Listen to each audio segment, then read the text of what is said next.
नमस्कार। अतीत के पन्ने में आपका स्वागत है।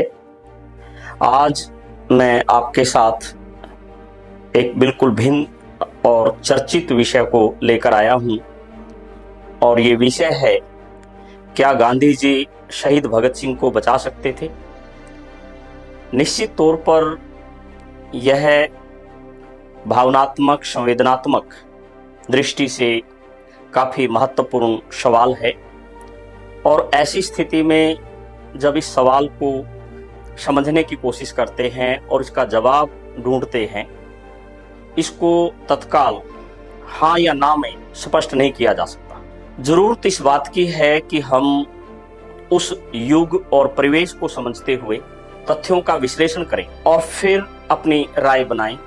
निश्चित तौर पर मेरी भी सीमा है और मैंने अलग अलग ढंग से जो व्यापक स्तर पर तथ्य हैं उनका विश्लेषण करने का प्रयास किया है और उसी को मैं आपके साथ साझा कर रहा हूं। भारत की आजादी की लड़ाई में शहीद भगत सिंह और महात्मा गांधी दो महत्वपूर्ण प्रोधा हैं, या यूं कहिए कि नदी के दो किनारे हैं। और इस तरह के विषय के साथ जहां भगत सिंह की शहादत जुड़ी हो, इस तरह के चर्चित मुद्दे को जब हम विश्लेषण के तौर पर लाने का प्रयास करते हैं तो चार चीजों पर गौर करना बहुत जरूरी है।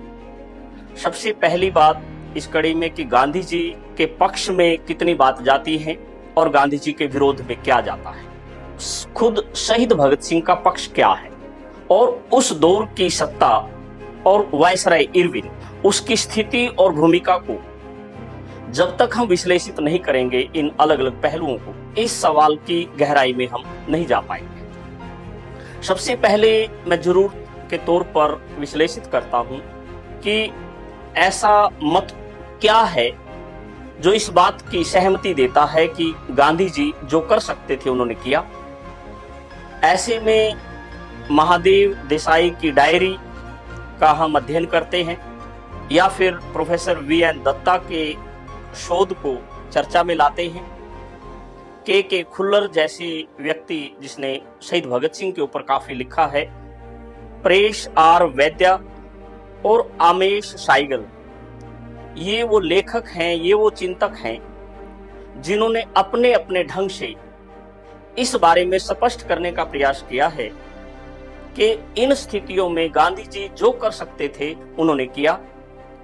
महादेव देसाई ने 18 फरवरी से लेके और 5 मार्च तक का अलग अलग घटनाक्रम बताने का प्रयास किया कि इस तरह के प्रयास में समझौता, दबाव, सब कुछ करने का प्रयास किया।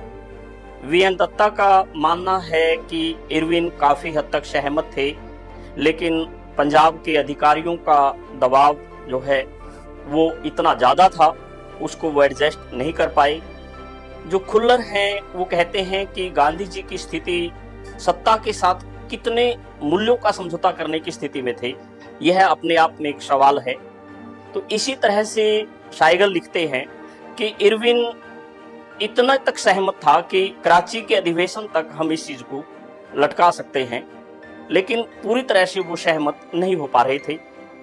दूसरी ओर ऐसे लेखक जो ये कहते हैं कि गांधी जी ने समुचित भूमिका अदा नहीं की, अर्थात वो इस विषय में ईमानदार नहीं थे, इनमें ए.जी. नूरानी, डॉक्टर बी. पटाभी सितारमैया, डी.पी. दास, डॉक्टर गुरुदेव देओल और एस.आर. बख्शी जैसे लोग हैं। इन्होंने अपने विश्लेषण में ये बात कहने की कोशिश की कि गांधी जी यदि बहुत ज्यादा दबाव डालते तो संभव हो सकता था। गांधी जी ने चाहे इरविन के साथ बात की या फिर पत्राचार किया, चाहे वो 6 मार्च की कॉन्फ्रेंस हो, 19 मार्च का उनका पत्र हो या फिर 23 मार्च का पत्र हो, सभी में गांधी जी जो हैं एक बीच का रास्ता अपनाते हुए आगे चलते हैं। और इस दृष्टिकोण से ये लेखक लिखते हैं कि गांधी जी ईमानदार नहीं थे इस कड़ी में।